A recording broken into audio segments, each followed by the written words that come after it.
Hindi respeto, ang takot. May mga ilang-ilang nga na mga anak, ang galing sumunod sa magulang eh. Kung anong sinabi, susunod.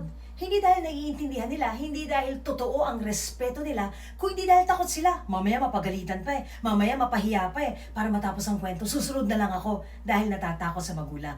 Ngayon, ang bit-bit na trauma ng mga yan at galit habang lumalaki sila andyan lang. Kaya paglaki, gustong lumayo sa mga magulang. Hindi dahil basto sila, kung hindi dala-dala nila ang sakit habang sila ay lumalaki.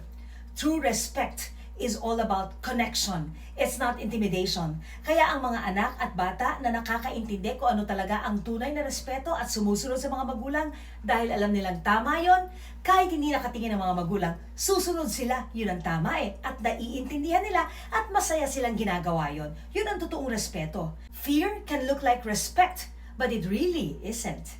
Think about that.